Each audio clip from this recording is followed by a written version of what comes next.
If you guys are looking to get into PC building or streaming in general, whether it be building a budget PC or pro gaming PC, you guys can go to kit.co/Sygnosa. There I have a curated list of budget gaming parts, pro gaming parts, and even the parts I use in my own computer and streaming kits to help you guys get started.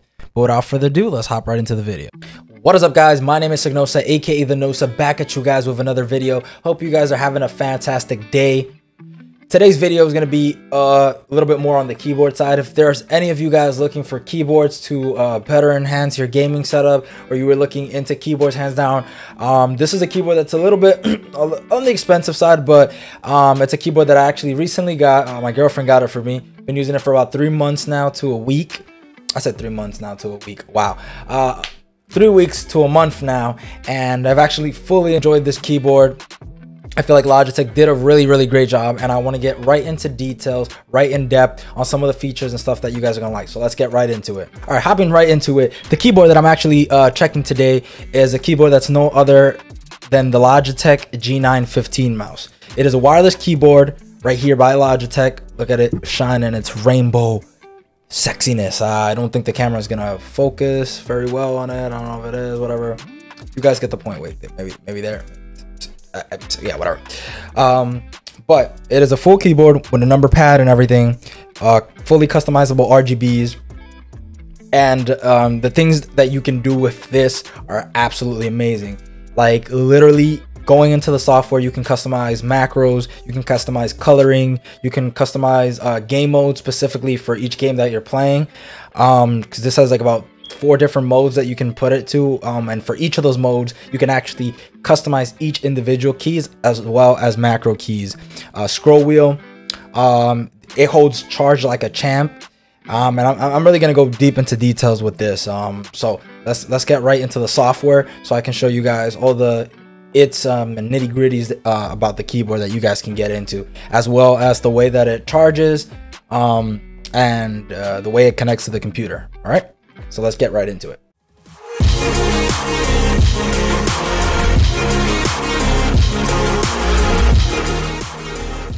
All right, so getting right into it, I have my desktop here. Obviously, some of you guys are gonna be like, wow, look, it's a Boruto and stuff like that. I haven't really went too deep into the anime or anything, because it's nowhere near like Shippuden and Naruto. So if you guys ask, I don't know everything that's going on, might catch up on it. Some people have liked it, some people have had good reviews on it. I don't know, how do you guys feel about it? If you guys watch any anime or anything, let me know in the comments. We can have a conversation about anime. I can probably make videos on that as well. But getting right into it, the first thing you guys want to do is open the Logitech G Hub, which is right over here. One thing before that, I'm gonna go back that I wanted to mention is when you connect, before you even open the G Hub, you have to connect. I'm gonna do it with the mouse one, but it's the same process. So it's gonna bring a cable in the box, and it's gonna bring this little adapter piece right here with this dongle right here. So what you want to do is connect the cable to the computer. Reason being you want to have that connected is because anytime your keyboard is dying, you have to plug the cable straight into the keyboard for it to charge. But then you just connect the cable that it comes with to this little piece right here that has the dongle inside, and that's what's going to communicate with your wireless keyboard or wireless mouse. If you guys want to check out my last video that I did on the G915 Light Speed, which is an amazing mouse. Now, once you have the software here, obviously, let me go ahead and move my camera. There we go. Got to move our camera. So we have here the G915, G903 Light Speed. I just recently charged these things like after a month and a half of use. If you guys are looking for something in terms of battery life, definitely you want to look into the G915, G903. Definitely has you 100% covered in terms of a wireless mouse, wireless keyboard. Primarily, we're focusing obviously on the keyboard, but if you're looking for a keyboard that's going to give you amazing gaming performance, amazing battery life, and it's also wireless, you can go for the G915. That is definitely a go-to. Like last time I charged this was like when my girlfriend first got it for me. I charged it the first day, and then it's like for a month now I haven't needed to charge the keyboard at all. I just charged it recently, like about 2 days ago, and that's why it's at 99. And trust me, it's not gonna die probably all the way until like mid-November. Like I'm telling you, like I turn my computer on every day, constantly on end. And the computer just it doesn't die. All right, so right after you guys are in the software, you have, let's say, your keyboard, your mouse, everything is connected. You want to go ahead and click obviously on the G915 keyboard. It's gonna give you keyboard full screen, like just like this. Here you're gonna have three different things. So you have light sync, assignments, and game mode. Light sync basically is gonna give you control over anything in terms of changing lighting on your keyboard. Me personally, I keep it like this because I like the colorful wave of spectrum, but you can change it to cycle, fixed. You can put a fixed color. Cycle is going to change through all the colors at the whatever rate. This is like the speed basically that it goes, and how bright you want it to be. Obviously the brightness you can also adjust from the keyboard itself on this button right here. You can also change it to color wave, which is what I usually leave it on. They have breathing, ripple effect, which is the ripple effect is basically every time you click on the keyboard, it ripples like this. So you guys can see right there. That's a really dope effect. So anytime you're typing, like imagine you're just going like this. Look at that, beautiful. That just looks amazing. I love it. Love the ripple effect. But there's also starlight. They have what's called I think they had a lightning one, which is basically that's more like animation. Lightning, where it actually looks like lightning is hitting through the keyboard and keys and stuff like that. You see like the little lightning effect here. They have the ocean waves, which is like where the blue comes from the top right above and then goes right back and stuff like that. It looks like the ocean waves. You can play around this. There's so many different things you can do with it. I usually keep it on color wave because that's my preference. And then you have freestyle, where you can mess around with it to customize it to your liking. Whatever you guys want to do, this is self-explanatory. You guys can do all the lighting effects, anything you want to do. Assignments.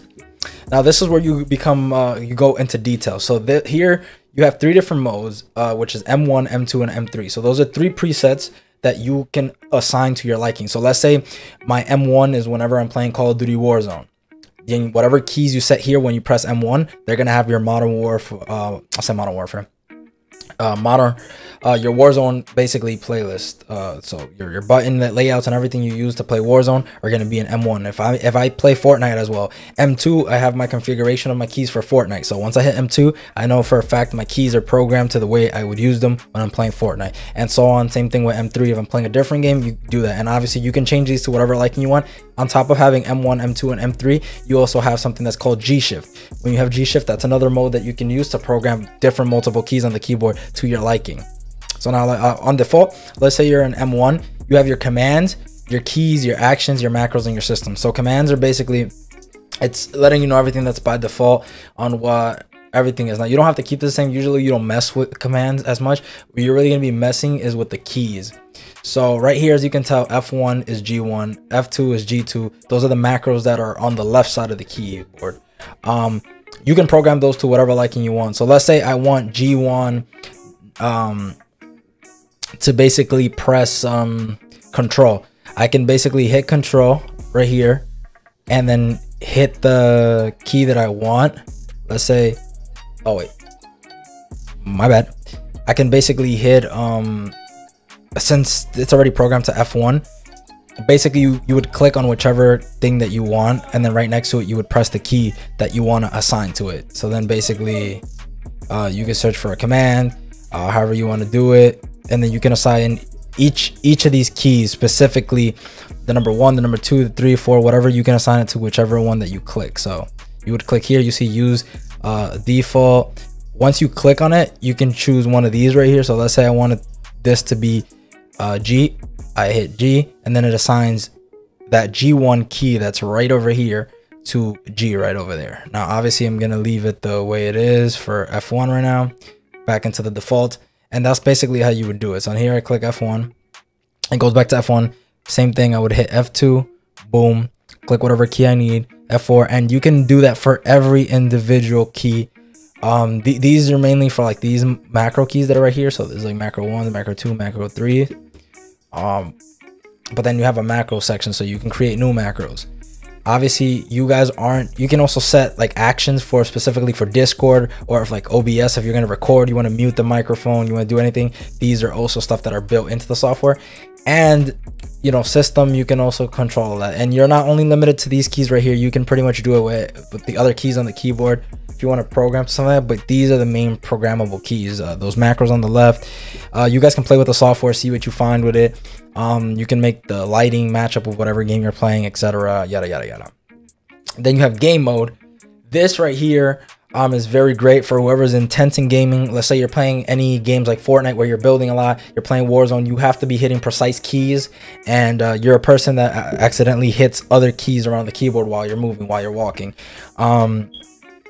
One thing that you want to be able to do is when you activate that game mode, what that does is that whatever keys you see that say are in blue like this, whatever keys you set to disable, once you put the keyboard in game mode, it's going to disable those keys. So I hit all of these keys right here for blue. Let's say I don't want these keys right here to be active either. Whatever I click, it disables it. Say shift, control, alt. What that means is whenever I put my keyboard on game mode by hitting the button on the top of the keyboard, which looks just like this right over here, then what's going to happen is that while I'm in the middle of the game, whatever keys I have here as disabled, once I click them, they're not going to do anything. So they're not going to tab me out of the home screen. They're not going to close my game. I can't alt F4 by mistake if I do F4 as well.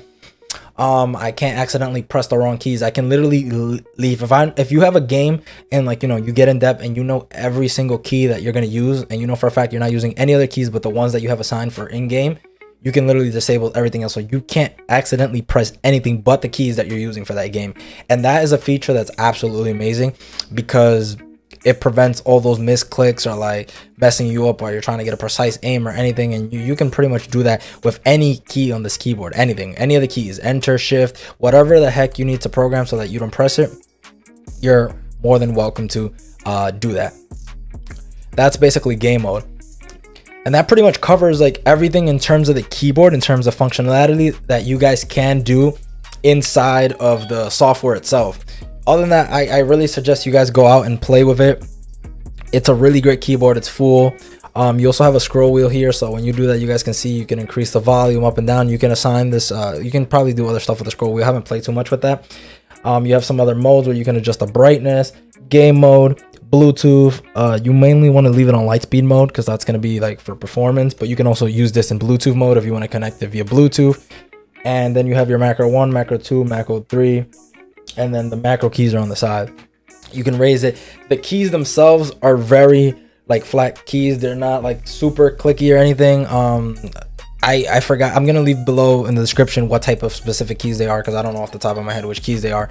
That's bad on my part, but the keys are really soft. They feel amazing when you're typing. The experience is just super sexy. So if there's anybody out there looking for a keyboard and for gaming, and you just want a keyboard that's really nice and gives you great battery life, this is going to give you great battery life. This is going to give you the colorful RGB keys, and it's going to allow you to get in depth with customization. It's obviously Logitech.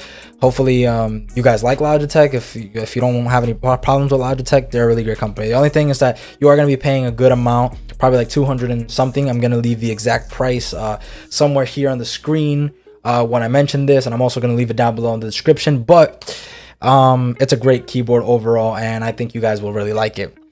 Overall, I had an amazing experience with this keyboard. I'm going to continue to use it. Highly recommend it. Pay it forward to everybody. It's a little more on the expensive side, not so much if you're trying to be budget friendly. If you need budget friendly keyboards, there's a lot of other keyboards out there, but if you're willing to spend the bucks on it, it's a keyboard that's absolutely worth it. And paired with my Logitech G915 mouse, that review was the last one that I did. I feel like this is great. This has made my gaming experience so much better, and as well as like it eliminates all the damn wires because I hate wires. So if the less wires I can have running across my desk, the better. I can literally just have my mouse and keyboard fully wirelessly, and it even performed better than the wired mouses and keyboard that I had previously, which was Razer Black Widow Chroma Tournament Edition, and I had the Logitech G502, which was wired. But other than that, that concludes today's review. Thank you guys for everybody that tuned into this video. If you guys like it, don't forget to hit a thumbs up. If you guys have any other questions, you guys want to chat about anything, hop down into this Discord, which the link is going to be down below in the description. And without further ado, Sygnosa is going to be out. We'll see you guys on the next video, and we'll try not to take so long on the next video. Peace out.